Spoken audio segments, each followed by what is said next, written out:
ఇవాల్టి వార్తలు వాస్తవాల్లో మనతో ఉన్నారు బీఆర్ఎస్ పార్టీ సీనియర్ నాయకులు దేవి ప్రసాద్ గారు, రాజకీయ విశ్లేషకులు కొట్టం జంగయ్య యాదవ్ గారు. గుడ్ మార్నింగ్ అండి, వెల్కమ్ టు వార్తలు వాస్తవాలు. నిన్న కొడంగల్ మాజీ ఎమ్మెల్యే పట్నం నరేందర్ రెడ్డిని నిన్న ఉదయం హైదరాబాద్ కేబీఆర్ పార్క్ దగ్గర వాకింగ్ చేస్తున్నప్పుడు ఆయన అరెస్ట్ చేశారు. నిన్న సాయంత్రం ఆయన కొడంగల్ కోర్టు 14 రోజుల పాటు రిమాండ్ విధించింది. ఆయన్ను చెర్లపల్లి జైలుకు తరలించారు. అయితే ఇది ముమ్మాటికి రాజకీయంగా మమ్మల్ని ఎదుర్కోలేక వ్యక్తిగత కక్ష తీర్చుకోవడం కోసమే ఇటువంటి అరెస్టులు చేస్తున్నారు, ఇటువంటి వేధింపులకు గురవుతున్నారంటే బీఆర్ఎస్ వర్కింగ్ ప్రెసిడెంట్ కేటీఆర్ స్పందించారు. అయితే నిన్న రిమాండ్ రిపోర్ట్లో కేటీఆర్ పేరు కూడా ప్రస్తావించారు. కావని కేవలం ఇది రాజకీయంగా ఎదుర్కోలేక బీఆర్ఎస్ పార్టీని బదనాం చేసే కుట్ర అంటూ బీఆర్ఎస్ పార్టీ మండిపడుతుంది. రైట్ దేవిప్రసాద్ గారు, నిన్న మనం చూసాం కొడంగల్ మాజీ ఎమ్మెల్యే నరేందర్ రెడ్డిని అరెస్ట్ చేయడం, ఆయన రిమాండ్ పంపించడం, రిమాండ్ రిపోర్ట్లో పార్టీ వర్కింగ్ ప్రెసిడెంట్ కేటీఆర్ గారి పేరు రావడం, సో రకరకాలు ఇంకేదో జరిగిపోతుందంటూ నిన్నంతా ఒక ప్రచారం. గుడ్ మార్నింగ్ రాజేష్, వీక్షకులకు శుభోదయం. అంటే ప్రధానంగా మనం తెలంగాణలో జరుగుతున్నటువంటి ఈ పరిస్థితులన్నీ చూస్తే మళ్ళీ చీకటి రోజులు గుర్తుకొస్తూ ఉన్నాయి. సమైక్యాంధ్ర పాలనలో ఉద్యమాలు చేసినా, ఉద్యమాల కోసం నిలబడినా, న్యాయం అడిగినా, ఆ రోజు ఎట్లయితే అమానుషంగా న్యాయం వైపు ఉన్నటువంటి వాళ్ళని అందరినీ కూడా నిర్బంధించినరో, వాళ్ళని వెంటాడినరో ఇవాళ అదే పద్ధతి జరుగుతూ ఉంది. అంటే గత 11 నెలలుగా కాంగ్రెస్ పార్టీ ఇచ్చినటువంటి హామీలు అమలు చేయాలని మా వర్కింగ్ ప్రెసిడెంట్ కేటీఆర్ గారు, హరీష్ రావు గారు, మా ఇతర బీఆర్ఎస్ నాయకులందరూ కూడా క్షేత్రస్థాయిలోకి పోయి ప్రజలకు సంబంధించినటువంటి సమస్యల మీద స్పందిస్తూ వస్తున్నారు. మీరు గత ఈ 4-5 నెలలుగా మీరు చూస్తూ ఉన్నారు. కాబట్టి ఇవన్నీ చెబుతున్నటువంటి క్రమంలో ఏ ఒక్క హామీని కూడా సంపూర్ణంగా అమలు చేయనటువంటి కాంగ్రెస్ పార్టీ ఇవాళ బీఆర్ఎస్ పార్టీ మీద దాడులకు పూనుకుంటుందనేటువంటి మాట వాస్తవం. అందులో భాగంగానే ఇక్కడ కొడంగల్లో గతంలో కేసీఆర్ గారి నాయకత్వంలో 14,000 ఎకరాలు ఇబ్రాహీంపట్నం దగ్గర ఫార్మాసిటీ కోసం రైతుల దగ్గర నుంచి సేకరించినప్పుడు ఇదే బట్టి విక్రమార్క గారు, ఇదే నాయకులందరూ కూడా అక్కడికి పోయి మీరు అన్యాయంగా రైతుల నుంచి తీసుకుంటారని చెప్పారు. అయినప్పటికీ కూడా ప్రజల్ని కన్విన్స్ చేసి 14,000 ఎకరాలు ఫార్మాసిటీ కోసం నిర్ణయించినటువంటి భూమిని ఇవాళ రియల్ ఎస్టేట్గా మార్చడానికి, దందాలు చేయడానికి, రియల్ ఎస్టేట్ దందాలు మార్చడానికి అక్కడ ఉన్నటువంటి ఫార్మాసిటీని అంతా కూడా తరలించేటువంటి ప్రయత్నం చేస్తూ ఉన్నారు. ఈ తరలిస్తున్నటువంటి క్రమంలో కొడంగల్లో ఉన్నటువంటి రైతాంగం అంతా కూడా మా దగ్గరికి వస్తే చాలా ఇబ్బందులు వస్తాయి, కాలుష్యం ఉంటుంది, మేము బతకలేకపోతాం, ఉన్న 1-2 ఎకరాలు గుంజుకుంటే మా బతికెట్లా అని ప్రభుత్వాన్ని అడుగుతూ ఉంటే దాన్ని కూడా ఏదో తీవ్రవాద చర్యగా చిత్రీకరించేటువంటి ప్రయత్నం చేశారు. ఫోన్ కాల్ ఇప్పుడు ఒక కార్యకర్త సురేష్ అని మాకు సంబంధించినటువంటి టీఆర్ఎస్ కార్యకర్త డెఫినెట్గా ఏదైనా గ్రామంలో ఏదైనా పని ఉంటే 40 సార్లు కాకపోతే 100 సార్లు ఫోన్ చేస్తారండి. 42 కాళ్ళు ఉన్నారని చెప్పి వీళ్ళు రిమాండ్లో రాయడం. కేటీఆర్ గారు వర్కింగ్ ప్రెసిడెంట్. తెలంగాణలో ఏ వ్యక్తికి ఏ కష్టం వచ్చినా మొదలు ఫోన్ కొట్టేది కేటీఆర్ గారికో, హరీష్ గారికో, మా బీఆర్ఎస్ నాయకులకో కొడతారు. అంటే మీరు ఫోన్లు వచ్చినందుకే ఆ కుట్రలో భాగమని అంటే ఇలా కేటీఆర్ ఇంకోటి దాదాపు 84 సార్లు అంటే కాంగ్రెస్ ప్రచారం చేసింది. కానీ యాక్చువల్గా రిమాండ్ రిపోర్ట్లో పేర్కొన్న అంశం అంట ఒక్కసారి ఫోన్ కాల్ మాట్లాడారు సురేష్ అండ్ పట్నం నరేందర్. ఇప్పుడు రాజేష్ గారు ఒక్కసారి మాట్లాడినా, 2 సార్లు మాట్లాడినా ఇది 4-5 నెలలుగా జరుగుతున్నటువంటి కార్యక్రమం. కేటీఆర్ గారి దగ్గరికి వచ్చిండ్రు, తర్వాత చాలామంది కాంగ్రెస్ నాయకుల దగ్గరికి పోయినరు, బీజేపీ నాయకుల దగ్గరికి పోయినరు, ఎవరు కూడా సరైనటువంటి రీతిలో స్పందించలేదు. ఆ గ్రామంలో జరుగుతున్నటువంటి హియరింగ్లో భాగంగా కలెక్టర్కు చెప్పుకోవడానికి పోయినరు. పోతే మీరు అదేదో దాడిగా ఆయనకు భూమి లేదని నిన్న ఐజీ గారు అంటారు. 7 ఎకరాల భూమి లేదని పత్రికల్లో వార్తలు వచ్చినాయి. ఒకవేళ భూమి లేకున్నా ఎవరైనా ప్రజలు తమ సమస్యల కోసం పోరాడుతుంటే మీకు భూమి లేదు కాబట్టి మీరు వచ్చి మమ్మల్ని అడగకూడదు అనేటువంటి మాట మాట్లాడడం ఏం పద్ధతి ఇది? ఇప్పుడు ఆయన స్థానిక ఎమ్మెల్యే నరేందర్ రెడ్డి గారు రేవంత్ రెడ్డి గారిని ఓడించి ఒకసారి ప్రజాప్రతినిధిగా ఎన్నికైనటువంటి నాయకుడు. డెఫినెట్గా కొడంగల్ ప్రాంతంలో ప్రజలకు ఏదైనా కష్టాలు వచ్చినా, కన్నీళ్ళు వచ్చినా, మంచి అయినా చెడ్డైనా ప్రతి ఒక్కరు ఫోన్ చేస్తారు. స్పందించడం అనేటువంటిది బీఆర్ఎస్ రిమాండ్ రిపోర్ట్లో ఉన్నటువంటి అంశం ఏంటంటే దేవిప్రసాద్ గారు, పట్నం నరేందర్ రెడ్డి అండ్ బి సురేష్ మధ్య 84 సార్లు ఫోన్ సంభాషణ జరిగినట్టు కాంగ్రెస్ పార్టీ దాని అనుకూల మీడియా ప్రచారం చేస్తుండగా పోలీసుల రిమాండ్ రిపోర్టు మరో విధంగా ఉంది. సంఘటన జరిగిన రోజున బి సురేష్ ఒక్కసారి పట్నం నరేందర్ రెడ్డితో సంభాషించినట్టు పోలీసులు రిమాండ్ రిపోర్ట్లో పేర్కొన్నటువంటి విషయం ఇది. ఇప్పుడు రాజేష్ గారు రిమాండ్ రిపోర్ట్లో ఉన్నాయి అంతా అబద్ధమే. ఇక అలా రెండోది లేదు. నరేందర్ రెడ్డి ఏదో మేము కుట్ర చేసినాం, కేటీఆర్ నేను కలిసి చేసినాం అన్నట్టు ఆయన ఒప్పుకున్నట్టు పత్రికల్లో కూడా వార్తలు రాసినాయి, వాళ్ళ మీడియా పత్రికలు. రిమాండ్ రిపోర్ట్లో రాసింది మొన్న కూడా మనం చూసినాం కదా, మద్యానికి సంబంధించినటువంటి విజయ్ మద్దూరి చెప్పినటువంటి ఆయన చెప్పకముందే ఆయన చెప్పినట్టు స్టేట్మెంట్ రికార్డ్ చేసి ప్రజలందరినీ కూడా గందరగోళపరిచేటువంటి ప్రయత్నం చేశారు. ఒక్కసారి మాట్లాడితే మీరు 24 సార్లు మాట్లాడిందని చెప్పి ఒక ప్రజాప్రతినిధితో మాట్లాడమే నేరం అన్నట్టుగా భావించి, అంటే ఇలా మనం ప్రజాస్వామ్యంలో ఉన్నామా, అంధకారంలో ఉన్నామా, చీకటి రోజులు ఉన్నామా, ఎమర్జెన్సీలో ఉన్నామా? మొత్తం కాంగ్రెస్ పాలన చీకటి రోజులను గుర్తు చేస్తా ఉన్నది. ఈ ప్రజాస్వామ్యాన్ని కూని చేసేటువంటి ప్రయత్నం చేస్తారు. నిన్న కేటీఆర్ గారు చాలా స్ట్రైట్ గా ఆరోపణ చేశారు, సొంత అల్లుడి కోసమే, ఆయన కంపెనీ విస్తరణ కోసమే ఇటువంటి ప్రయత్నం జరుగుతుంది, అక్కడ భూదాహం భూదందా జరుగుతుంది అనేది ఒకటైతే, నిన్న కేటీఆర్ గారి పేరు కూడా దీంట్లో రిమాండ్ రిపోర్ట్లో పెట్టినటువంటి అంశం. సో అంటే కేవలం ఇక్కడ వ్యక్తులను టార్గెట్గా, పార్టీలు టార్గెట్గానే తప్పించి మరొకటి కనిపించట్లేదు అనేటువంటి ఒక అభిప్రాయం వ్యక్తమవుతుంది. ఇప్పుడు మీరు మొదటగా చెప్పినట్టు ఏదైతే ఫార్మా కంపెనీ ఎస్టాబ్లిష్మెంట్ కోసం 2020 సంవత్సరంలో మ్యాక్స్బిన్ కంపెనీ అనేది మన సత్యనారాయణ రెడ్డి గారి పేరు మీద చేయడం జరిగింది, డైరెక్టర్గా ఉన్నటువంటి ఆయన. ఎవరయ్యా ఆరాధిస్తే తీరా రేవంత్ రెడ్డి గారి సొంత అల్లుడు. అలాంటి వారి కోసము, భూసేకరణ కోసము తిరుపతి రెడ్డి గారు కానివ్వండి, రేవంత్ రెడ్డి గారు కానివ్వండి, పదే పదే కొడంగల్లో ప్రయత్నం చేస్తూ ఎక్కడికక్కడ భూమిని సేకరించుకొని వారికి లబ్ధి చేకూర్చాలని ఒక ఆలోచన విధానంతో వాళ్ళు పోతున్నటువంటి సందర్భంలో నిన్న జరిగినటువంటి దాడి ఏదైతే మీరు కలెక్టర్ మీద, అధికారుల మీద అంటున్నారో, నిజానికి ఇంతకుముందు పెద్దలు చెప్పినట్టు ఒక స్థానిక ఇంతకుముందు గతంలో ఎమ్మెల్యేగా పనిచేశారు, ఇప్పుడు ఆ కాన్స్టిట్యున్సీకి ఇన్ఛార్జ్గా ఉన్నారు కనుక ఏదైనా కష్టం వచ్చినప్పుడు రైతులు మేము ఇబ్బంది పడుతున్నాం, మాకు ఫార్మా కంపెనీ వలన ఇవి కాలుష్యం ఏర్పడుతుంది, ఇక్కడ మా భూములు పోతున్నాయి, మాకున్నది హరిజన గిరిజన బీసీ ఎస్సీ ఎస్టీ వాళ్ళకు ఉన్నటువంటి 2 ఎకరాలు 3 ఎకరాల స్థలము, మా పూర్వీకుల నుంచి వచ్చినటువంటి ఈ స్థలం ఇలా ఉన్నటువంటి భూమిని మీరు ఫార్మాసిటీ కోసం తీసేసుకుంటే మా భవిష్యత్తులో, మా పిల్లల భవిష్యత్తు ఆగమైద్ది అని చెప్పేసి అక్కడ ఆవేదన చెందుతూ గత 4 నెలల నుంచి కూడా ధర్నాలు రస్తారోకోలు చేస్తుంటే కూడా పట్టించుకోకపోవడం వలన అధికారులు వచ్చినప్పుడన్నా కనీసం నిలదీద్దాము అనే ఆలోచన విధానంతో వాళ్ళు అడిగితే ఖచ్చితంగా సురేష్ గారికి నిజంగా నరేందర్ రెడ్డి గారు ఏదైనా కష్టం వచ్చినప్పుడు స్థానిక నాయకుడు ఎవరైతే ఉన్నారో వారికి సూచనలు సలహాలు, బాబు మరి మీరు వచ్చినప్పుడు అడగండి అని చెప్పి అడగడం వలన దాన్ని ఏదో ఫోన్ కాల్ చేస్తే ఇది ఇక్కడ లాస్ట్ చూడండి 11వ తారీఖు 11/2024 రోజు జరిగిన సంభాషణ ఒకేసారి ఇది స్వయంగా రిమాండ్ రిపోర్ట్లో మెన్షన్ చేసినటువంటి సందర్భం. కానీ పార్టీ నాయకులు మాత్రం 84 సార్లు అని చెప్పేసి, అంటే ఒక తప్పుడు ప్రచారం చేసి 84 సార్లు 100 సార్లు చేసిండ్రు, ఏదో ప్రేరేపించారు. నరేందర్ రెడ్డి గారే దాన్ని ఉత్సాహం చేసిరు, అక్కడ ఎంకరేజ్ చేసి పబ్లిక్ని మొత్తం మోటివేట్ చేసిండు అని చెప్పడము, అంటే కాంగ్రెస్ పార్టీ వాళ్ళు చెప్పే మాటలకు కానీ అక్కడ రిపోర్ట్లో ఉన్నటువంటి మాటలకు కానీ సంబంధం లేకుండా ఎక్కడికక్కడ ఏదో తప్పేసి బురద జల్లేసి మీరు క్లీన్ చేసుకోండి అన్నట్టు ఈ విధంగా వాళ్ళు కాంగ్రెస్ పార్టీ నాయకులను తప్పుదో పట్టిస్తున్నారు. నిజానికి కూడా అక్కడ జరుగుతున్నటువంటి సందర్భం తీసుకున్నట్లయితే బాగా రైతుల యొక్క ఆవేదన మీకు అర్థం కావట్లేదు, వాళ్ళలో ఉన్నటువంటి ఆవేశము మీరు ఆలోచిస్తున్నారు. కానీ వాళ్ళకు నిజంగా జీవితాలు రేపు నిజంగా కూడా రేవంత్ రెడ్డి గారు వస్తే మాకు ఏదో న్యాయం జరుగుతుంది, మా స్థానికుడు కదా అని ఒక ఆలోచన విధానంతో చేశారు. కానీ నరేందర్ రెడ్డి గారు గతంలో ఎమ్మెల్యేగా ఉన్నందుకు వారిని ఓడించాలి అనే ఒక రాజకీయ కక్ష దురుద్దేశంతోనే ఈరోజు రేవంత్ రెడ్డి గారు సొంత నియోజకవర్గం అయినప్పటికీ కూడా దాన్ని మర్చి గతంలో నన్ను ఓడించింది నరేందర్ రెడ్డి, ఇలాంటి వారు నా మీద ఎవరు పోటీ చేయొద్దు అనే ఒక దురుద్దేశంతో, రాజకీయ ఉద్దేశంతో, రాజకీయ కక్షతోనే నరేందర్ రెడ్డి గారిని ఈరోజు అరెస్ట్ చేయడం జరిగింది. కానీ నిజంగా కూడా ప్రజలకు న్యాయం చేయాలి, ప్రజలకు ఏదో చేయాలి అనే ఆలోచన లేకుండా, ప్రజలు నన్ను గెలిపించిరే అని చెప్పేసి ఆయన ఆలోచన లేకుండా ఈరోజు ఎక్కడో పర్యటన చేసుకుంటూ మహారాష్ట్రలో ఉంటూ అక్కడికి సంబంధించినటువంటి మహబూబ్నగర్ జిల్లా మంత్రి ఇక్కడ జిల్లాలో జరుగుతున్నటువంటి ఈ నియోజకవర్గంలో జరుగుతున్నటువంటి పరిస్థితులను పట్టించుకోకుండా లండన్ పర్యటనలో చేయడము, అంటే ఒక మంత్రి ఉండడు, ముఖ్యమంత్రి ఉండడు, అక్కడ జరుగుతున్నటువంటిది పట్టించుకునే నాదుడే లేకుండా కరువైపోయి ఇలా ప్రత్యేకంగా ఏదైతే రేవంత్ రెడ్డి గారు, తిరుపతి రెడ్డి గారు వారు ఏదైతే ఉన్నారో వారి అన్నగారు నియోజకవర్గ బాధ్యతలు మొత్తం తన మీద వేసుకొని ఇంతకుముందు మనం ఏదో పేపర్లో చూసాం ఆల్రెడీ. గతంలో కూడా మీరు తీసుకున్నట్లయితే గెలిచిన మరుక్షణమే అక్కడ వికారాబాద్ జిల్లా యొక్క జిల్లా స్థాయి సమావేశాన్ని కూడా రేవంత్ రెడ్డి గారు ఏ హోదాలో పోయేసి అక్కడ సమావేశం నిర్వహించడం. ఇప్పుడు కూడా మీరు తీసుకున్నట్లయితే ఇదే తిరుపతి రెడ్డి గారు కలెక్టర్ గారు జైన్ గారిని తీసుకెళ్లి ఇన్వైట్ చేయడం, అంటే ఎక్కడ పోతుంది ఇది? ఎక్కడ కూడా తిరుపతి రెడ్డి గారు మరొక ఎమ్మెల్యే కాకపోయినా, కనీసం వార్డు మెంబర్ కాకపోయినా కానీ అక్కడ అధికారాన్ని మాత్రం ఉపయోగించేసి ప్రజలకు న్యాయం చేయాల్సిన సందర్భం కాకుండా వాళ్ళ సొంత లాభం కోసం చేసుకోవడం జరుగుతుంది ఇక్కడ అని చెప్పొచ్చు మనం.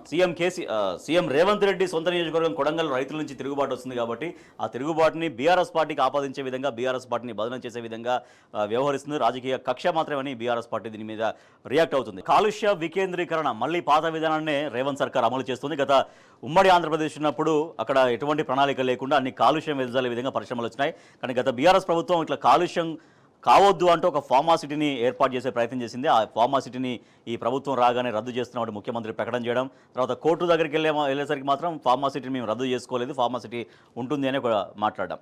దేవిప్రసాద్ గారు నిన్న ఈ అంశాన్ని కేటీఆర్ గారు కూడా ప్రస్తావించారు. హైకోర్టును కూడా మోసం చేస్తుంది, కోర్టులను కూడా మోసం చేస్తుంది రేవంత్ ప్రభుత్వం అంటే. ఒక పక్కన ఫార్మాసిటీ రద్దు చేశామని ముఖ్యమంత్రి చెప్తారు, మళ్ళీ కోర్టులకు వెళ్ళి మాత్రం ఫార్మాసిటీ విరమించుకోలేదు, ఉపసంహరించుకోలేదని చెప్పడం ఒకటి.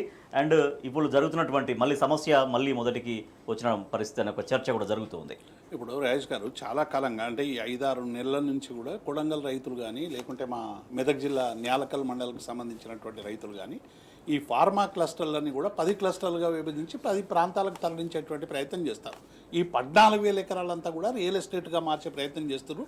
అది 4th సిటీ కాదు, 4 బ్రదర్ సిటీ అని చెప్పి కేటీఆర్ గారు, మా నాయకులు అనేక మంది కూడా మాట్లాడినటువంటి విషయాలు మనకు అందరికి కూడా తెలుసు. ఇటువంటి సందర్భంలో ఇవాళ అక్కడ కొడంగల్కు సంబంధించినటువంటి అంశం మీద ఎందుకు ఈ ఫార్మా సిటీలన్నీ కేసీఆర్ గారు ఒక దగ్గర పెట్టేటువంటి ప్రయత్నం చేసినారు? అన్ని ఫార్మా రంగానికి సంబంధించినటువంటి ఒక దగ్గరే ఉంటే కాలుష్యాన్ని సరైనటువంటి రీతిలో నియంత్రించవచ్చు, ప్రజల నుండి వ్యతిరేకత రాకుండా అవసరమైనటువంటి పారిశ్రామిక విధానాన్ని ప్రవేశపెట్టాలని అన్నీ ఒక దగ్గర ఫార్మా హబ్గా హైదరాబాద్ నగరం ఉండాలి అని 14,000 ఎకరాలకు సంబంధించినటువంటి ఒక హబ్ను ఏర్పాటు చేసేటువంటి ప్రయత్నం చేస్తూ ఉంటారు. ఇవాళ వీళ్ళు ఏం చేస్తారు? మళ్ళా అన్నీ కూడా మళ్ళీ కాలుష్యాన్ని వెదజల్లేటువంటి పరిశ్రమలుగా తీర్చిదిద్దేటువంటి ప్రయత్నం చేస్తూ ఉన్నారు. కాబట్టి దీన్ని అందరం కూడా ఇలా పెద్ద ఎత్తున వ్యతిరేకిస్తున్నటువంటి అంశాన్ని చూస్తూ ఉంటాం. రెండవది కూడా ఇలా వాళ్ళ కుటుంబ సభ్యులకు సంబంధించినటువంటి కంపెనీల విస్తరణ కోసం ఈ ల్యాండ్ అంతా కూడా పూలింగ్ చేస్తున్నారు, రకరకాల పేర్ల మీద అనేటువంటి ఆరోపణలు కూడా వస్తూ ఉన్నాయి. దీని మీద అవసరమైతే మీరు వివరణ ఇవ్వండి, కానీ అడిగినటువంటి వాళ్ళ మీద నిన్న కలెక్టర్ గారు ఏం చెప్పినారు? రైతులు ఆవేశంతో ధర్మాగ్రహంతో అడుగుతారు ఏ అధికారినైనా. ఇప్పుడు మనం మార్కెట్లోకి వడ్లు తీసుకుపోతాం, ఏదైనా కొంత లేట్ అయినా ఎంఎస్పి సరైనటువంటి రీతిలో రాకుండా అక్కడ ఉన్నటువంటి సెక్రటరీనో ఇంకొకరినో ఎందుకంటే ఆగ్రహంతో అడుగుతాడు. 2-3 రోజుల నుంచి వడ్లు తీసుకొచ్చినాం, అయ్యా మాకు లేదు, అవసరమైతే కొద్దిగా ఆగ్రహంగా కూడా మాట్లాడతాడు. ఆ ఆగ్రహాన్ని వాళ్ళ ధర్మాగ్రహంగా గ్రహించాలని కలెక్టర్ గారు చాలా మ్యాచ్యూరిటీతో, కలెక్టర్ గారిని మనం అందరం కూడా అభినందించాలి. కలెక్టర్ ఎక్కడ కూడా రైతులు నా మీద దాడి చేసిరని చెప్పలేదు, రైతులు వాళ్ళు అడిగిరని చెప్పారు. కానీ ఆ తర్వాత జరిగినటువంటి ఘటన అంతా కూడా ఇది మొత్తంగా కూడా బీఆర్ఎస్ ఏదో కుట్రబనింది, ఇంకొకరైతే హత్య చేయడానికే ప్రయత్నం చేసిందని రకరకాలుగా మాట్లాడతారు. ఇవాళ ఉద్యోగులకు సంబంధించి కూడా ఉద్యోగులు ఎవరైనా ఇలా వాళ్ళ ఆందోళన డెఫినెట్గా కలెక్టర్ మీద దాడి చేస్తే ఎవరైనా ఖండించాల్సిందే. కానీ ఏమైపోతుందంటే ఉద్యోగులకు మీరు ఎందుకు రక్షణ కల్పించలేకపోయినారు? ఇలా కలెక్టర్ ఒక జిల్లా మేజిస్ట్రేటు అక్కడికి పోతుంటే డెఫినెట్గా దానికి అవసరమైనటువంటి ఒక ప్రాతిపదిక తయారు చేసుకోవాలి. అప్పటికప్పుడు వచ్చింది కదా, కొద్ది నెలలుగా 6 నెలలుగా రగులుతున్నది. ఇప్పుడు 6 నెలలుగా రగులుతుంది. మీరు కొడంగల్లో చీమ గతంలో జర్నలిస్టులు పోతే మీరు అరెస్ట్ చేసారు, దాడులు చేశారు, ఎవరైనా పోయి అడగడానికి చేసినా వాళ్ళ మీద దాడులు చేస్తారు. మరి ఇంత వ్యవస్థ ఉన్నటువంటి దగ్గర కలెక్టర్ను వీళ్ళేదో గుంజుకపోయినట్టు, కావాలని ట్రాప్ వేసినట్టు, హత్యా ప్రయత్నం చేసినట్టు అన్ని తప్పుడు కథనాలు అల్లి ఇవాళ 6 గ్యారంటీల మీద ఇవాళ ప్రజల్లో వస్తున్నటువంటి తీవ్ర వ్యతిరేకత ఇది బీఆర్ఎస్ వల్లనే వస్తుంది. బీఆర్ఎస్ లేకుంటే మేము హాయిగా పరిపాలన చేసుకోవచ్చు, హాయిగా దోపిడీ చేసుకోవచ్చు అనేటువంటి భ్రమల్లో ఇలా కాంగ్రెస్ పార్టీ ఉంది. కాబట్టి ఇది అక్కడ జరిగినటువంటి స్పాంటేనియస్ రెస్పాన్స్. మా రైతులకు న్యాయం జరగాలని జరిగినటువంటి ఒక న్యాయమైనటువంటి ఆగ్రహాన్ని కూడా మీరు 28 అందరూ ట్రైబల్స్ రాజేష్ గారు, అది ఇంకా బయటకు వస్తలేదు. మేము విజ్ఞప్తి చేసేది ఏంటంటే ఇలా ట్రైబల్ నాయకులు కానీ, హక్కుల కోసం పోరాడేటువంటి నాయకులు కానీ, పౌర హక్కుల సంఘాలు కానీ దీని మీద నిజ నిర్ధారణ చేసి ప్రజానీకానికి సరైనటువంటి రీతిలో చెప్పాల్సినటువంటి అవసరం ఉంది. ప్రభుత్వం అంతా కూడా ఇలా దీన్ని పక్కదారి పట్టించేటువంటి ప్రయత్నం చేస్తూ ఉంది, మా నాయకుల మీద దుమ్ము పోసేటువంటి ప్రయత్నం చేస్తూ ఉంది. ఇలా రిమాండ్ రిపోర్ట్లో కూడా కేటీఆర్ కూడా ప్రమేయం ఉందని చెప్పి ఇంత దుర్మార్గంగా మాట్లాడుతున్నారు. డెఫినెట్గా ఒక వర్కింగ్ ప్రెసిడెంట్గా ఈ రాష్ట్రంలో ఎవరికి ఏ ఆపద వచ్చినా డెఫినెట్గా అటెండ్ చేస్తాడు, మాట్లాడతాడు. దానికి కేటీఆర్ గారి ప్రమేయం ఏంది? డెఫినెట్గా కష్టాలు కన్నీళ్లు ఉన్న చోట కేటీఆర్ గారు ఉంటారు, హరీష్ రావు గారు ఉంటారు. మీరు ఎన్ని కేసులు పెట్టుకున్నా పర్వాలేదు. ఆంధ్రజ్యోతి దినపత్రిక ఏకంగా కేటీఆర్ ప్రమేయం ఉందని చెప్పేసి పెద్ద అక్షరాలతో, అంటే ఈ రకంగా ఒక ఇంప్రెషన్ వచ్చే విధంగా సరే రిమాండ్ రిపోర్ట్లో పేరు ప్రస్తావించడం అనేది అది సర్వసాధారణంగా జరిగేది, కానీ ఏకంగా కేటీఆర్ ప్రమేయం ఉందని చెప్పేసి ఒక భారీ హెడ్లైన్. ఇప్పుడు రాజేష్ గారు వాళ్ళ కుటుంబ సభ్యులకు సంబంధించినటువంటి కంపెనీ విషయాలు, కుటుంబ సభ్యులకు దోచిపెట్టడానికి చేస్తున్నటువంటి ప్రయత్నాలన్నీ కేటీఆర్ గారు విపులంగా ఢిల్లీలో ప్రెస్ మీట్ పెట్టి అమృత్ స్కీమ్లో ఏం జరిగింది అన్ని విషయాలు వారు చెప్తా ఉన్నారు. కాబట్టి కేటీఆర్ గారు నోరు ముయ్యాలంటే ఏం చేయాలి, వారిని ఎందులో ఇరికేయాలి, ఏమో చేయాలనేటువంటి భ్రమల్లో ఉన్నది.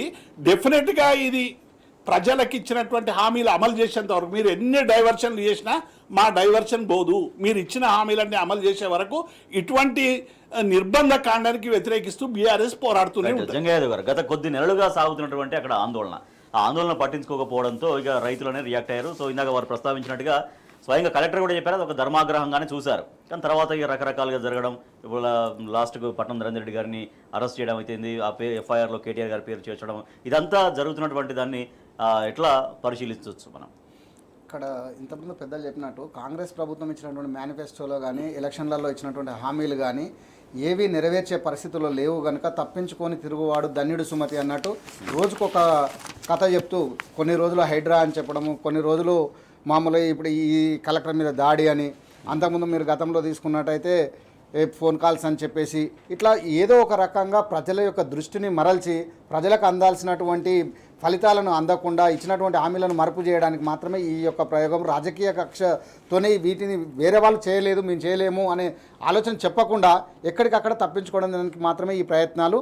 మీరు అన్నట్టు ఇంతకుముందు ఏదైతే రైతులు ఖచ్చితంగా మా యొక్క భూములు కనీసం మీ ఇచ్చేటువంటి ఫలితాలు ఏమీ ఇవ్వకపోయినా ప్రభుత్వం నుంచి అందాల్సినటువంటివి ఏ సౌకర్యాలు అందకపోయినా కనీసం మేము గతంలో ఏ విధంగా అయితే మా వ్యవసాయం మేము చేసుకున్నాము, మా పని మేము చేసుకుని మా బతుకు మేము బతుకుతున్నాం ఆయన, కనీసం ఇట్లనన్నా మమ్మల్ని బ్రతకనివ్వని సామాన్యుడు అరిగోసపడుతూ 4 నెలల నుంచి మా దగ్గర ఉన్నటువంటిది మీరు కొత్తగా మీకు మార్కు ఇవ్వకపోయినా పర్లేదు కానీ మా దగ్గర ఉన్నటువంటి భూమిని మీరు గుంజుకోవద్దు, మా పిల్లల భవిష్యత్తు ఆగమవుతుందని చెప్పేసి వాళ్ళు ఒక్క కొడంగల్లే కాదు ప్రతి చోట కూడా ఈ ధర్నాలు రస్తారోకోలు మీరు ఎక్కడ తీసుకున్నా కానీ సామాన్యు నుంచి రామన్నపేటలో కూడా రైతులు రియాక్ట్ అయ్యారు కదా, మన మూసి పక్కన ఉన్నటువంటి రైతులు కూడా అంటే వాళ్ళని కలిసే పరిస్థితుల్లో కూడా రేవంత్ రెడ్డి గారు లేరు. ఈరోజు మీరు తీసుకున్నట్లయితే మంత్రులు కూడా ఎక్కడ కూడా తిరగకుండా ప్రజల్లో వాళ్ళ యొక్క ఇబ్బందులు ఏందో తెలుసుకోకుండా నిజంగా కూడా స్థానిక ఎమ్మెల్యే ఉన్నారు. నిన్న మరి అంత పెద్ద మీటింగ్ జరిగినప్పుడు మరి మీరు ఎందుకు వెళ్ళలేకపోయారు, మీరు ఎందుకు వాళ్ళ సమస్యలు పరిష్కరించలేకపోతారు, గత 4 నెలల నుంచి మీరు టైం ఇవ్వలేకపోతున్నారు, ఎలక్షన్లలో మాత్రం ఇంటింటికి తిరిగి ఓటు అడిగారు కదా, ఈరోజు వారి సమస్యలు వినడానికి మీకు ఎందుకు ఓపిక లేదు, ఎందుకు మీరు టైం ఇవ్వలేకపోతారు,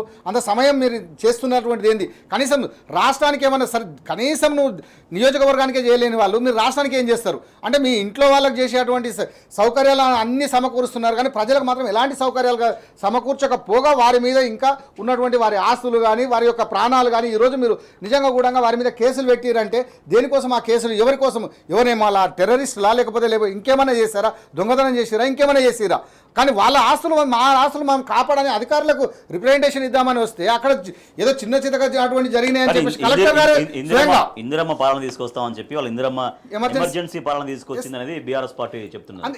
ఎట్లా రిఫ్లెక్ట్ అవుతుంది ఇప్పుడు ఇంటర్నెట్ బంద్ చేసి అక్కడ మీరు చూసుకున్నట్లయితే ఇంటర్నెట్ బంద్ చేసేసి ఎక్కడ కూడా ఎవరికి కూడా తెలియొద్దు, ఈ సమాచారం బయటికి పొక్కొద్దు అని చెప్పేసి నిర్బంధంగా ఇంటర్నెట్లు బంద్ చేసి మరీ అరెస్టులు చేయడము, అదేవిధంగా పోలీసు బలగాలతో మొత్తం పహార గాయించడము నియోజకవర్గం మొత్తానికి అదొక ఇందిరమ్మ ఎమర్జెన్సీ కాలం.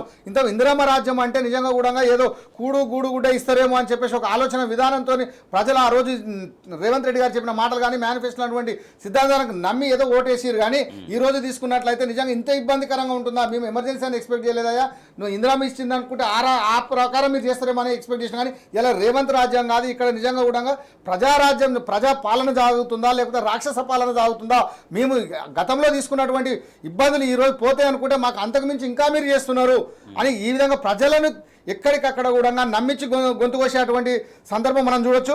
ప్రశ్నించే గొంతుక కావాలి, ప్రశ్నించే వారు ఉండాలి, అప్పుడే మనకు న్యాయం జరుగుతుంది అని చెప్పేసి పదే ఏ స్పీచ్లో చెప్పినా కానీ రేవంత్ రెడ్డి గారు ప్రతిసారి ప్రశ్నించే వాళ్ళు ఉంటేనే మనకు సమస్యలు పరిష్కారం అయితే అంటారు. కానీ మరి ప్రశ్నించే వాళ్ళు ఈరోజు ప్రజలు ప్రశ్నిస్తుంటే మీరు ఎందుకు సమస్యను పరిష్కరించలేకపోతున్నారు, సమస్యను జటిలతరం చేస్తున్నారు కానీ దాని సమస్యకు సమాధానం మాత్రం చెప్పకుండా తప్పించుకొని తిరుగుతూ ప్రజలను ఏదో చేసిరు, వాళ్ళే మమ్మల్ని ఇబ్బంది పెడుతున్నారు అని చెప్పేసి వాళ్ళు చెప్పి ఈరోజు వారి మీద కేసులు పెట్టేసి వారి యొక్క భవిష్యత్తు నాగం చేసిన మనం ఇక్కడ స్పష్టంగా చెప్పారు. ఇటువంటి అరెస్టులు ఇంకా కమింగ్ డేస్ లో ఇంకా రకరకాల జరుగుతాయని ఆల్రెడీ కేటీఆర్ గారు ఎప్పుడు చెప్తూనే ఉన్నారు.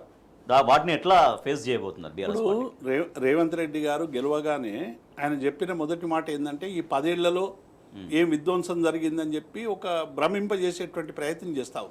జరిగిందంతా విధ్వంసం, 24 గంటల కరెంట్ ఇవ్వడం విధ్వంసం, రైతులకు ధాన్యం సేకరణ విధ్వంసం, తర్వాత ఇలా రైతుల పంటకు పండడానికి అవసరమైనటువంటి రైతు బంద్ ఇవ్వడం విధ్వంసం. అంటే జరిగిన వికాసాన్ని అంతా కూడా విధ్వంసంగా చిత్రీకరించేటువంటి ప్రయత్నం చేస్తావు.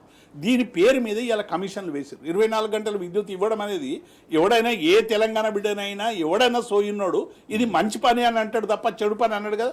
దాని మీద ఇలా కమిషన్ వేసి దాని మీద ఒక రకమైనటువంటి ఇరిగేషన్కు కాళేశ్వరానికి సంబంధించినటువంటి దాని మీద ఒక కమిషన్, ఇట్లా మొత్తంగా కూడా ఈ 10 ఏళ్లకు సంబంధించినటువంటి అన్నిటి మీద 1,00,000 బైనాక్యులర్లు పెట్టి ఎత్తుకుతున్నారు రాజేష్ గారు. కేటీఆర్ది ఏం దొరుకుతుంది, హరీష్ది ఏం దొరుకుతుంది, కేసీఆర్ది ఏం దొరుకుతుంది, ఇంకొక నాయకుడిది ఏం దొరుకుతుంది, ఎన్ని బైనాక్యులర్లు పెట్టినా ఏ ఒక్కటి కూడా దొరకక ఫ్రస్ట్రేషన్ అవుతా ఉన్నారు. ఇలా ఫ్రస్ట్రేషన్లో నుంచి ఇష్టం వచ్చినట్టు కూడా బూతులు మాట్లాడే స్థాయికి చింతపండు చేస్తామని పేగుల మెడలు వేసుకుంటామని మీరు ఏం మాట్లాడుతారో మనం అందరం కూడా చూస్తూ ఉన్నాం. కాబట్టి డెఫినెట్గా ఇలా కేటీఆర్ గారిని కానీ బీఆర్ఎస్ నాయకులను ఇబ్బంది పెట్టేటువంటి ప్రయత్నం చేస్తున్నారు. సోషల్ మీడియాలో పోస్టులు పెట్టినటువంటి మా నాయకుల్ని కూడా అరెస్ట్ చేసినటువంటి ఉదంతాన్ని చూసినాం. ఇలా బీఆర్ఎస్ను పూర్తిగా నిర్బంధంలోకి నెట్టేటువంటి ప్రయత్నం చేస్తూ ఉన్నారు. డెఫినెట్గా దీన్ని ఎట్లా ప్రతిఘటించాలో ఒక ఉద్యమ పార్టీగా కేసీఆర్ నాయకత్వంలో ఇలా క్రమశిక్షణ గల సైనికులు అందరూ కూడా ఉన్నారు. దీన్ని డెఫినెట్ గా ప్రతిఘటిస్తారు, ముందుకు పోతారు. రైట్. ఇక రైతుల ధాన్యం కొనుగోలు కేంద్రాల్లో కళ్ళాల్లో అట్లే ఉంది, కానీ ధాన్యం కొనుగోలు ప్రాపర్గా జరగడంలో ప్రభుత్వం దృష్టి సారించట్లేదు. వడ్లపైన కేర్లెస్గా ఉన్న ముఖ్యమంత్రి అట్ ద సేమ్ టైం మద్యం పైన మాత్రం ఫోకస్ పెడుతుంది రాష్ట్ర ప్రభుత్వం, ముఖ్యమంత్రి అంటూ హరీష్ రావు ఆరోపించారు. దేవిప్రసాద్ గారు, సో ఎందుకు మద్యం పైన ఎట్లా ఫోకస్ చేస్తున్నారని చెప్తున్నారు, వడ్లపైన ఎందుకు కేర్లెస్గా ఉంది ప్రభుత్వం అని చెప్తున్నారు? రాజేష్ గారు, ఇలా రైతులకు సంబంధించి దాదాపుగా 90 లక్షల మెట్రిక్ టన్నులు కొనాలని చెప్పి ప్రభుత్వం ఇప్పటికీ టార్గెట్ పెట్టుకుంది. కానీ ఇప్పటి వరకు కనీసం 30-40 లక్షల టన్నులు కూడా కొనలేనటువంటి పరిస్థితి చూస్తూ ఉన్నాం. రైతులందరూ కూడా ధాన్యం తీసుకుపోయి మార్కెట్ల దగ్గరికి వస్తే కొనే దిక్కు లేక వ్యాపారస్తులకు అమ్మేటువంటి ప్రయత్నం వస్తుంది. 1800, 1900 టన్నులు ఇచ్చేయడం వల్ల ఎంఎస్పీ రేటు రాకపోవడం వల్ల ఒక్కొక్క రైతు క్వింటాలకు 400 నుంచి 500 రూపాయలు నష్టపోయేటువంటి పరిస్థితి కనబడతా ఉంది. అట్లాగే సన్నవడ్లకు బోనస్ ఇస్తామని చెప్పినటువంటి ప్రభుత్వం అసలు ఇప్పటి వరకు ఒక్క క్వింటల్ కూడా సన్నవడ్లు కొనలేదు. సన్నవడ్లు అన్నీ కూడా ఇతర వ్యాపారస్తులకు కొంటారు, అసలు మార్కెట్లకే వస్తలేదని.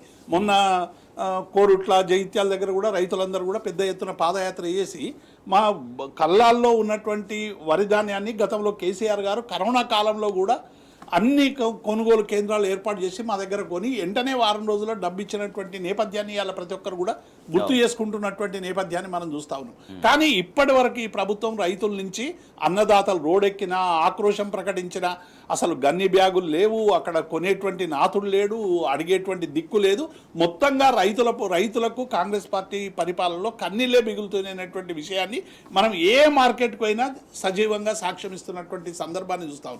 ఒకవైపు మద్యానికి సంబంధించి మీరు చెప్పినట్టు ఇలా 25 మంది సిఐలకు నోటీసులు జారీ చేశారు. ఎందుకంటే మీరు టార్గెట్ బాగా దాగిపోయాలి ప్రజల్ని అని చెప్పి మీరు అమ్మాల్సినటువంటి రీతిలో మీ ఏరియాలో అమ్ముతలేదు కాబట్టి మీ అని చెప్పి వాళ్ళకి టార్గెట్లు ఇచ్చి టార్గెట్ రీచ్ కాకుంటే అనేక మందికి నోటీసులు ఇస్తున్నటువంటి సందర్భాన్ని చూసాం. అంటే ఇలా దీన్ని మద్యం తెలంగాణగా మార్చేటువంటి ప్రయత్నం ఇలా కాంగ్రెస్ పార్టీ చేస్తూ ఉంది. ఒకవైపు ఏమో మద్యం పట్ల ఆ పాలసీ ఉంది, వడ్ల మీద పూర్తిగా ఇలా కేర్లెస్గా రైతులకు ఇలా రోజుల తరబడి తమ వడ్లు తీసుకొచ్చి అక్కడ పోసినా కూడా కొనలేనటువంటి పరిస్థితి చాలా స్పష్టంగా కనబడతాం. సీఎం మంత్రులు గాలి మోటార్లు దిగి కళ్ళాల్లోకి రండి, రైతుల దగ్గరికి రండి అనేది నిన్న హరీష్ రావు గారు ఇప్పుడు మాట సూచించారు.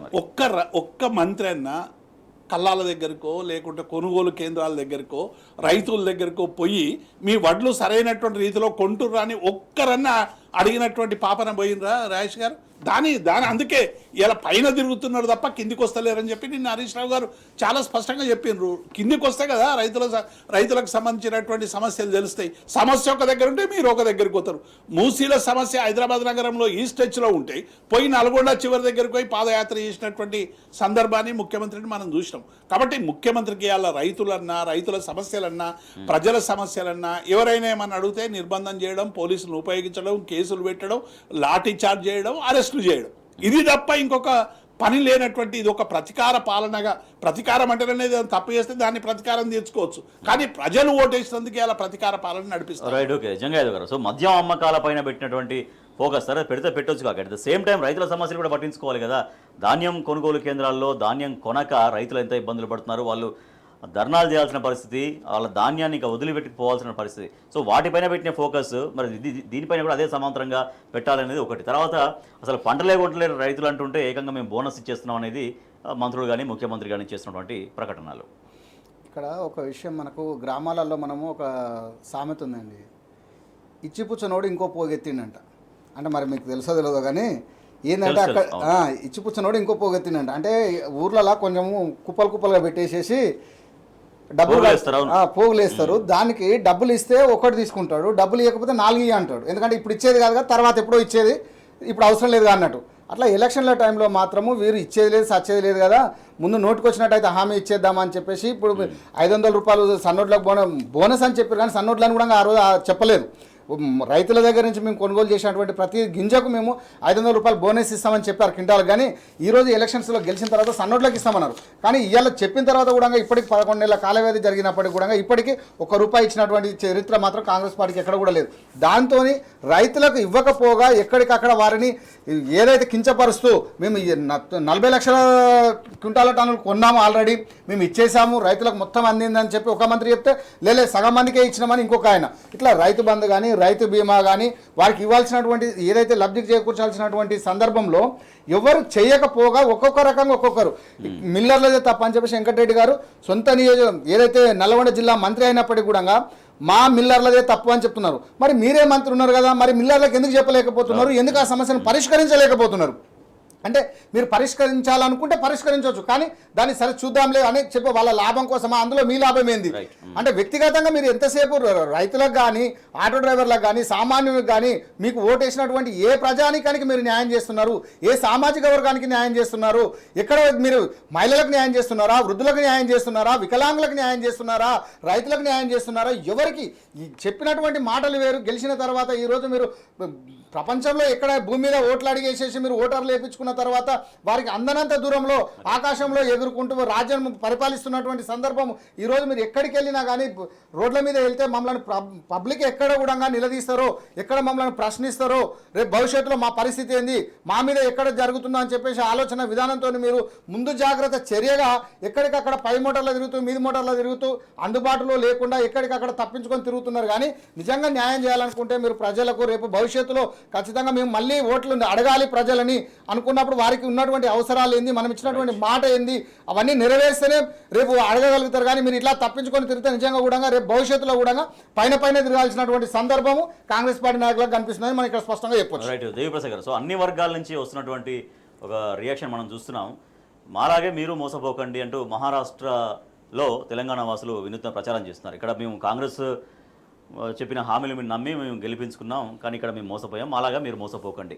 సో గతంలో కూడా మన తెలంగాణలో కర్ణాటక వాళ్ళు వచ్చి మోసపోకండి అని చెప్పి ఇదే ధర్నా చేసిరు కదా. ఇప్పుడు గతంలో విద్యుత్కు సంబంధించిన చర్చ కూడా చాలా తీవ్రంగా జరిగింది. కర్ణాటక కరెంటు కావన్నా తెలంగాణ కరెంటు కావన్నా అని మన తెలంగాణ ప్రజలందరూ కూడా అడిగితే తోక ముడిచి పారిపోయినటువంటి సందర్భాన్ని చూసాం. ఇవాళ మహారాష్ట్రలో ముఖ్యమంత్రి కానీ కాంగ్రెస్ పార్టీ నాయకులు కానీ చెప్తున్నాయని అబద్ధాలు. 40 లక్షల రైతులకు రుణమాఫీ చేసినామని పోస్టర్లు వేసుకున్నారు. రేవంత్ రెడ్డి బొమ్మ పెట్టుకొని బాహాటంగా చేశారు. చేసింది ఎంత? 22 లక్షల కంటే ఎక్కువ చేయలేదు. చెప్పింది ఏంటి? 41,000 కోట్లు చేసినాం, 31,000 కోట్లు చేసినామని ప్రచారం చేస్తూ చేసింది ఎంత? 17,000 కోట్లు. మీరు మీ అన్నీ అట్లాగే నిరుద్యోగ యువకులకు సంబంధించిన ఉద్యోగాలన్నీ 60,000 ఉద్యోగాలు ఇచ్చినావు. నోటిఫికేషన్ ఎప్పుడు ఇచ్చినావు, ఎగ్జామ్ ఎప్పుడు పెట్టినావు, ఇంటర్వ్యూలు ఎప్పుడు కండక్ట్ చేసినావు అంటే దానికి సమాధానం చెప్పినటువంటి పరిస్థితి. రైతు బంధు రైతు భరోసా ఇస్తున్నామని చెప్పుకుంటున్నారు. రైతు భరోసా అనేది ఇప్పటి వరకు రాష్ట్రంలో మొదలే కాలేదు. బోనస్ ఇస్తామని చెప్పారు, బోనస్ ఇచ్చినామని ఆడ ప్రచారం చేస్తారు. ఒక్క రైతు కన్నా బోనస్ ఇచ్చి నాకు బోనస్ వచ్చిందని ఏ ఒక్క రైతు అన్నా ఇలా చెప్పేటువంటి పరిస్థితి లేదు. కాబట్టి ఇచ్చినటువంటి హామీలన్నీ తులం బంగారం అన్నారు, ₹1,00,000 పాటు తులం బంగారం అన్నారు. ఆ బంగారం ఎక్కడికి పోయిందో కూడా ఇవాళ తెలియనటువంటి స్థితి. ఇట్లా చెప్పుకుంటూ పోతే ప్రతి అంశంలో కూడా ఉద్యోగులకు ఇచ్చినటువంటి హామీల వైఫల్యం ఉంది, నిరుద్యోగులకు ఇచ్చినటువంటి హామీల వైఫల్యం ఉంది. ఆటో డ్రైవర్లు అయితే భిక్షాటన చేసుకునేటువంటి పరిస్థితి తీసుకొచ్చినటువంటి సందర్భాన్ని చూస్తూ ఉన్నాం. కాబట్టి ఇచ్చిన హామీలన్నీ కూడా తెలంగాణలో కాకుండా హిందీలో ప్రచారం చేసుకొని బట్టగడుతున్నారు. దాన్ని మొత్తంగా కూడా ఇలా ఎక్స్పోజ్ సోషల్ మీడియాలో ప్రతి ఒక్కరు కూడా చూస్తూ ఉన్నారు. మళ్ళీ కాంగ్రెస్ పార్టీకి మీరు నమ్మి మోసపోకుండా ఇలా అందరూ కూడా విజ్ఞప్తి చేసేటువంటి స్థితి చాలా స్పష్టంగా మనకు కనబడతారు. సాంచాలపై సావు సప్పుళ్ళు. సిరిసిల్లలో మళ్ళీ నేత కార్మికులు ఆత్మహత్యల బాట పడుతున్నారు.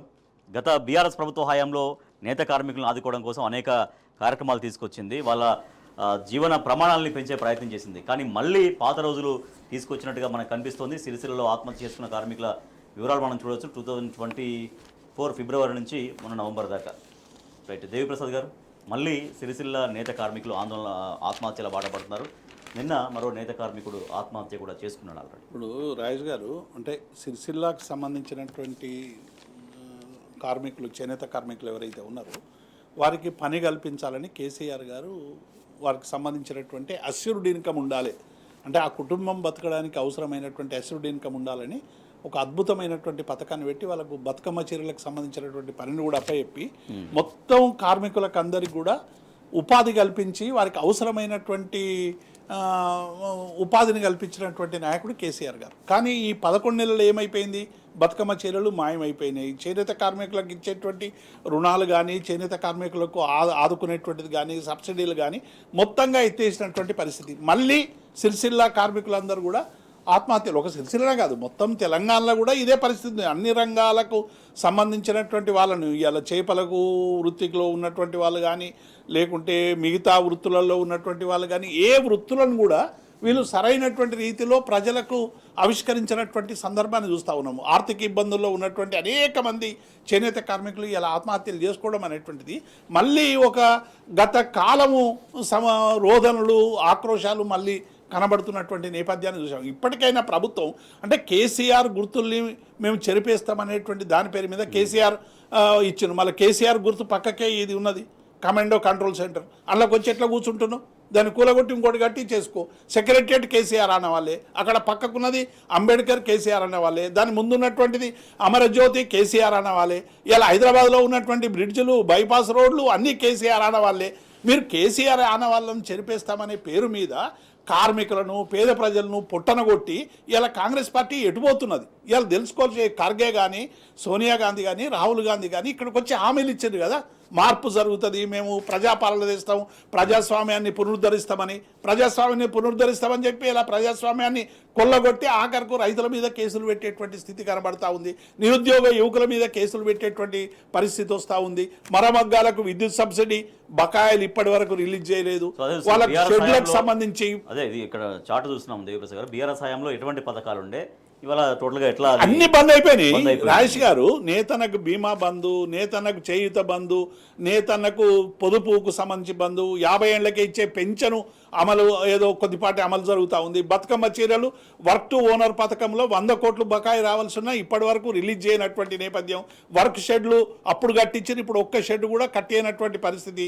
30 కోట్ల విద్యుత్ బకాయిల సబ్సిడీ లేదు. అంటే టోటల్గా ఈ 11 నెలల పాలనలో మేము ఇది ఇచ్చినామని చెప్పుకునేటువంటి ధైర్యం లేనటువంటి కాంగ్రెస్ ప్రభుత్వం ఇలా ఫ్రస్ట్రేషన్లకు పోయి బీఆర్ఎస్ పార్టీ మీద దాడులు చేసుడు, అడిగిన నాయకులను నోరు మూపించడానికి రకరకాల ప్రయత్నాలు చేయడం తప్ప ప్రజలకు ఏం చేసినో స్పష్టంగా చెప్పండి. ప్రజలకు మేము చేసినామని బయటకు రండి అని చెప్పి మేము డిమాండ్ చేస్తాం. రైట్. ఒక జంగా యాదవ్ గారు, నేత కార్మికులను ఆదుకోవాలి, ఎందుకంటే వారు అన్నట్టుగా ఒక అష్యూర్డ్ ఇన్కమ్ అనేది ఆ కుటుంబానికి ఉండాలి. సో ఏం జరిగినా ఏం జరగకపోయినా ఆ పని వరకు వాళ్ళ కుటుంబం వెళ్ళే వరకు, గడిచే వరకు ఆ ఇన్కమ్ ఉండాలి. సో ఆ ఇన్కమ్ సోర్స్ని కూడా సరిగా పట్టించుకోవట్లేదు ప్రభుత్వం. దాంతో ఈ అప్పుల పాలై ఆ అప్పులు తీర్చలేక, వడ్డీలు కట్టలేక చివరికి ఆత్మహత్యల బాట పడుతున్నటువంటి దుస్థితి. సమైక్య పాలనలో మనం తీసుకున్నట్లయితే ఏదైతే నేతన్నలకు అని చెప్పేసి మనం అనుకున్న సందర్భంలో ఏ ఒక్కరికి కూడా కనీసం అప్పు ఇవ్వాలంటే కూడా మీరు ఏ విధంగా తీరుస్తారు అని చెప్పేసి వారికి అప్పు ఇచ్చేవారు కూడా కరువైన పరిస్థితి మనం చూసాం సమైక్య పాలనలో.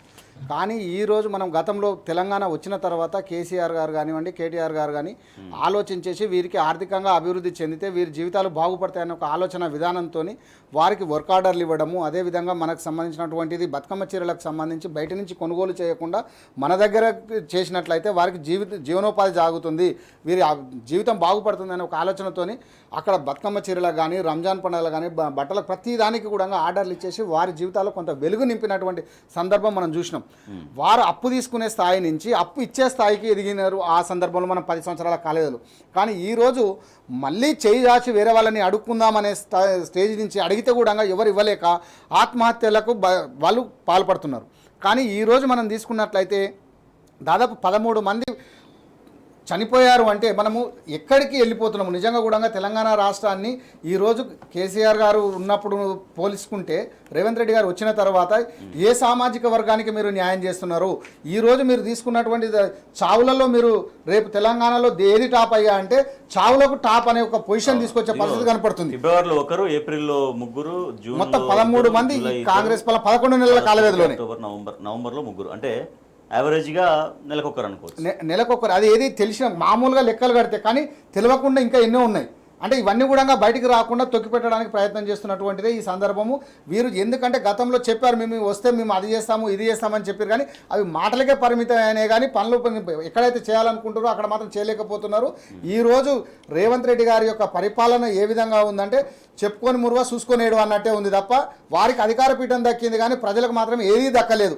అన్నీ కూడా బంద్ అయిపోయి అంగట్లో ఏదంటే అంగట్లో అన్ని ఉన్నా కానీ అల్లు నోట్లో శని ఉన్నట్టు తెలంగాణ ప్రభుత్వం ప్రస్తావించినట్టు దేవిప్రసాద్ గారు, ఇది వేరే మహారాష్ట్ర అనే పత్రికల్లో ఇతర దాంట్లో 40 లక్షల రైతులకు రుణమాఫీ చేసేసామని అక్కడ ప్రచారం. ఇప్పుడు అక్కడ రాజు గారు జో కహా సే కియా అని 40 लाख కిసానో కా ఖర్చు మాఫ్ అన్నాడు.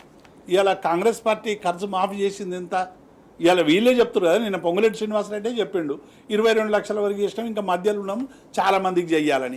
మీరు ఆ ప్రచారం ఎట్లా చేస్తారు? ఆ దుష్ప్రచారం ఎందుకు చేస్తూ ఉన్నారు? డెఫినెట్గా దీనికి మహారాష్ట్ర ప్రజలు తెలంగాణకు ఎంతో దూరంలో లేరు. బోనస్ అనేది ఇక్కడ తెలంగాణ రాష్ట్రంలో ఇచ్చేస్తున్నాం అనేది ఇప్పుడు అన్నదాతగా సమ్మాన్ సోషల్ హ్యాండిల్స్ చూడండి, 500 రూపాయలు మేము బోనస్ ఇస్తున్నాం అన్నారు. ఎంతమందికి బోనస్? మీరు సన్నవడ్లని అనలే లేదు మొదలు, అన్ని పంటలకు ఇస్తామని చెప్పినారు. ఇప్పుడు ఏం చేశారు? సన్నవడ్లని చెప్తా ఉన్నారు.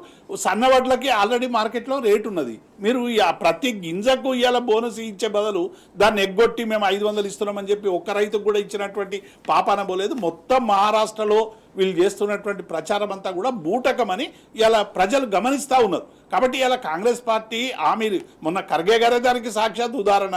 మీరు ఖర్గే గారే చెప్పినారు, స్టేట్మెంట్ ఇచ్చిండ్రు, మీరు అలవిగానే హామీలన్నీ ఇస్తున్నారు రాజకీయ పార్టీలని. తన పార్టీని దృష్టిలో పెట్టుకొని ఆయన మాట్లాడిండు. మీరు ఇష్టం వచ్చినట్టు వాగ్దానాలు చేస్తారు, అమలు చేయలేకపోవడం వల్ల దేశంలో అధికారంలోకి రావడంలో కాంగ్రెస్ పార్టీ కష్టమవుతున్నది అనేటువంటి భావన కూడా ఖర్గే చెప్పినట్టు మనం పత్రికల్లో చూసినాం. కాబట్టి ఇవాళ డెఫినెట్గా ఇవాళ వాళ్ళు ఇచ్చిన హామీలే వాళ్ళకు మెడకు ఉరితాడు కాబోతా ఉన్నాయి. ఇక కేసీఆర్ పాలనలో ఇచ్చినటువంటి అన్ని సంక్షేమ పథకాలు ఇవాళ బంద్ చేసి ప్రజల్ని వేధించేటువంటి పద్ధతి మొదలు పెడతా ఉన్నారు. చేనేత కార్మికుల దగ్గర నుంచి అన్ని రకాల కార్మికులు ఇవాళ ఉద్యోగులకు డిఎల్ లేవు, పిఆర్సీ లేదు, హెల్త్ కార్డు లేవు. ఉద్యోగులు ఒకవైపు ఆందోళన చేస్తూ ఉంటే ఉద్యోగులకు సంబంధించినటువంటి ఏ ఒక్క అంశాన్ని కూడా ఇవాళ ఇప్పటివరకు పరిష్కరించిన పాపన పోలేదు. కాబట్టి డెఫినెట్గా ఇలా ప్రజలందరూ కూడా తిరగబడుతున్నారు, ప్రజలందరూ ఆగ్రహం చెందుతా ఉన్నారు, ప్రజలందరూ ఆవేదన చెందుతా ఉన్నారు. ఎందుకు ఈ ప్రభుత్వాన్ని తెచ్చుకున్నామనేటువంటి ఒక భావన ఇలా పర్కులేట్ అవుతున్నటువంటి మాట. ఆర్థిక ఇబ్బందులతో నేత కార్మికులు ఆత్మహత్యలు బాధపడుతున్నారు. సరే, చాలా బాధాకరం వాళ్ళ ప్రాణాలు పోవడం అనేది. ఇప్పటికైనా ప్రభుత్వం దాన్ని గుర్తించి ఆ సమస్య ఎక్కడుందో ఆ సమస్యను గుర్తించి వాళ్ళకు ఒక మనోధైర్యాన్ని నింపే ప్రయత్నం అనేది ఎట్లా జరగాల్సిన అవసరం ఉంది? ఖచ్చితంగా అండి. ఎందుకంటే ఈరోజు ఇదే పరంపర సాగితే మాత్రం ఈరోజు 13 మంది చనిపోతే రేపు 1300 మంది కూడా అయ్యే అవకాశం ఉంటుంది. కావున ప్రభుత్వం ముందు జాగ్రత్త చర్య కనీసం మంత్రులు, స్థానిక నాయకులు ఎవరైతే ఉన్నారో వారు గుర్తించేసి వారి యొక్క సమస్యలను వారి ఇంటికి వెళ్ళి విని కనీసం మీ సమస్య ఏంది, మీ ప్రాబ్లం ఏంది, మేము సాల్వ్ చేస్తామని చెప్పేసి వాళ్ళు గ్రౌండ్ వర్క్లో తీసేసుకొని వాళ్ళకు జరగాల్సినటువంటి న్యాయాన్ని ఖచ్చితంగా చేస్తేనే రేవంత్ రెడ్డి గారి ప్రభుత్వము ఇంకా 4 సంవత్సరాలు సక్రమంగా సాగుతుంది. కానీ లేకపోతే నిన్న జరిగినటువంటి ఏదైతే మనము అధికారుల మీద జరుగుతుంది అని చెప్పేసి అంటారు, కానీ ప్రజల్లో ఇలా రాష్ట్ర వ్యాప్తంగా కూడా ప్రజల మనసుల్లో ఖచ్చితంగా మేము కూడా ఈ పరిస్థితి ఎందుకు మాకు ఈ జీవితాలు అని చెప్పేసి ఒక బొందలగడ్డగా తయారయ్యే పరిస్థితి కనపడుతుంది మనం చూసుకుంటే నిజంగా చెప్పాలంటే. ఎందుకంటే ఇలా 13 మంది చనిపోయారంటే వారి కుటుంబం అంటే మనిషి ఒక్కడే చనిపోయి ఉంటాడు కానీ వారి కుటుంబం మొత్తం రోడ్డు మీదకి వస్తుంది. ఆ కుటుంబం రోడ్డు మీదకి వస్తే పరిస్థితి ఏంది? ఇలాంటి కుటుంబాలు అన్ని కూడా బయట అయితే మరో ఉద్యమంలాగా స్టార్ట్ అయ్యే పరిస్థితి కనపడుతుంది. కావున దీన్ని ఇలాంటిది ఇక్కడ అరికట్టాలనుకుంటే ఖచ్చితంగా రేవంత్ రెడ్డి గారు దీని మీద చర్య తీసుకొని ఖచ్చితంగా వారికి న్యాయం చేసి వారి జీవితాలలో వెలుగులు నింపాలని మాత్రం ఆశించవచ్చు. ఇక్కడ దేవిప్రసాద్ గారు, చివరిగా మరొక అంశం మనం చూస్తున్నాం. బుల్డోజర్లకు బ్రేకులు నోటీసులు ఇవ్వకుండా ఆస్తులు కూల్చొద్దంటూ సుప్రీంకోర్టు కీలక తీర్పులు ఇచ్చింది. కానీ ఇక్కడ మళ్ళీ హైడ్రా బుల్డోజర్ మళ్ళీ ఏదో కదులుతున్నట్టుగా వార్తలు కనిపిస్తున్నాయి. నిన్న ఇప్పుడు రాజేష్ గారు, సుప్రీంకోర్టు నిన్న చాలా క్లియర్గా నోటీసులు ఇవ్వకుండా కూల్చివేతలు చేయొద్దని చెప్పి సుప్రీంకోర్టులో వచ్చింది విచారణ సందర్భం. అట్లాగే హైకోర్టులో కూడా ఆ విచారణ సందర్భంగా జడ్జి అడిగినటువంటి ప్రశ్నలకి హైడ్రా అధికారులు జవాబు చెప్పలేక ఎట్లా తెల్లముఖం వేసిరో మనం సోషల్ మీడియాలో చాలా స్పష్టంగా చూసినాం. మొత్తం కోర్టు ఉత్తర్వులన్నీ ఉల్లంఘించి ఇష్టం వచ్చినట్టు కూల్చివేసినటువంటి పరిస్థితి మనకు కనబడతా ఉంది. వీళ్ళు అందుకే వీళ్ళు బుల్డోజర్లను ఎప్పుడు పోతున్నాయి, శనివారం సాయంత్రం ఆదివారం పొద్దున పోయి ప్రజల్ని భయభ్రాంతులు చేసేటువంటి ప్రయత్నం చేస్తూ ఉన్నారు. ఇప్పటికే హైడ్రా కూల్చివేతలు ఆగుతలేవు రాజేష్ గారు. కోర్టులు ఎన్ని చెప్పినా ఏం చేసినా పేద ప్రజల కూల్చివేతలు కొనసాగుతూ ఉన్నాయి, పెద్దోళ్ళ కూల్చివేతలు ఆగిపోయినాయి. ఇలా పేదోళ్లకు సంబంధించినటువంటి బుల్డోజర్లేమో చాలా వందే మాత్రం రైలు పోయినట్టు పోతున్నాయి. పెద్దోళ్ళ ఇంటికి మాత్రం అమీబా లెక్క పోతున్నటువంటి సందర్భాన్ని మనం చూస్తూ ఉన్నాం. ఇప్పటికైనా హైడ్రా కానీ మూసీ కానీ బీఆర్ఎస్ అడుగుతున్నది అదే, మీరు ప్రత్యామ్నాయాన్ని చూపించి నదీ గర్భం నుంచి వాళ్ళని షిఫ్ట్ చేయమని అడిగితే దాన్ని కూడా మూసీకి వచ్చి పండుకోండి, మీరు ఆడనే ఉండండి అని ఎగతాళిగా మాట్లాడేటువంటి ప్రయత్నం చేస్తూ ఉన్నారు. మీరు ఎన్ని ఇటువంటి డైవర్షన్ పాలిటిక్స్ చేసిన బీఆర్ఎస్ ప్రజల పక్షం ఉంటుంది, ప్రజల కోసం ఉంటుంది, ప్రజాధనాన్ని దుర్వినియోగం కాకుండా మిమ్మల్ని వెంటాడుతుంది, వేటాడుతుందని మేము స్పష్టం చేస్తాం. జంగాయాదవ్ గారు, ఇక్కడ ప్రజలకు న్యాయం చేయాల్సినటువంటి ప్రభుత్వమే ఈరోజు వారి మీదకి ఉసిగొలుపుతూ మేము బుల్డోజర్లకు ఎవరు ఎదురొచ్చినా కానీ బుల్డోజర్లు వారి మీదకి వెళ్ళి తీసుకొని పోతా, లేకపోతే ఎన్ని బుల్డోజర్లు కొనాలో నాకు అర్థమైతే లేదని చెప్పేసి ఒక ముఖ్యమంత్రి హోదాలో ఉన్నటువంటి రేవంత్ రెడ్డి గారు మాట్లాడము నిజంగా ప్రజలకు మీరు న్యాయం చేస్తారని ఆశించాలా, లేకపోతే మేము నిజంగా కూడా ఆ బుల్డోజర్ల కింద మమ్మల్ని దొక్కిస్తారా, మేము మిమ్మల్ని తీసుకుపోయి అధికార చైర్లో కూర్చోబెడితే మీరు మా మీదకి బుల్డోజర్లను పంపించేసి మా ఇళ్లలో ఉన్నటువంటి సామాను కానీ మా పిల్లలని ప్రాణాలను మీరు పనంగా పెట్టేసి మమ్మల్ని రోడ్డు మీదకి వేస్తురా అని చెప్పేసి ప్రజల్లో ఆందోళన మనం చూసినాము. ఎక్కడికక్కడ కూడా ఎంతోమంది గ్యాస్ నూనె పోసుకొని మా ఇంటికి వస్తే మేము చేస్తామని చెప్పేసి వాళ్ళు అంటే ప్రజలకు ఇంకా ఆధారం లేదు, దిక్కు లేదు, దివానం లేదు, ప్రభుత్వమే ఆదుకోవాల్సినటువంటి పెద్దన్నగా ఉన్నటువంటి మీరు ఈరోజు అన్యాయం చేస్తే వాళ్ళు చెప్పుకునేది ఇంకోరికి. అంటే రాముడు ఇంతకుముందు ఉడతకు సాయం చేస్తే ఉడతా భక్తిగానే మీరు న్యాయం చేయకపోయినా పర్లేదు కానీ కనీసం వాళ్ళ జోలికోకుండా బాగుంటుంది, కానీ వాళ్ళ జీవితాలను ఛిద్రమయం చేసినటువంటి సందర్భం ఈరోజు మనం చూడొచ్చు. కానీ దాన్ని ఆ పునరాలోచించేసి ఖచ్చితంగా ప్రజలకు న్యాయం చేయాలని చెప్పేసి మనం విధ్వంసం దిశగా కాకుండా ఒక వికాసం దిశగా ముందుకెళ్లాల్సినటువంటి అవసరం. 100%. Right. Thank you so much Deviprasad garu, thank you so much Jangaiah Yadav garu. ఇది ఇవాల్టి వార్తలు వాస్తవాలు. చూస్తూనే ఉండండి టీ న్యూస్.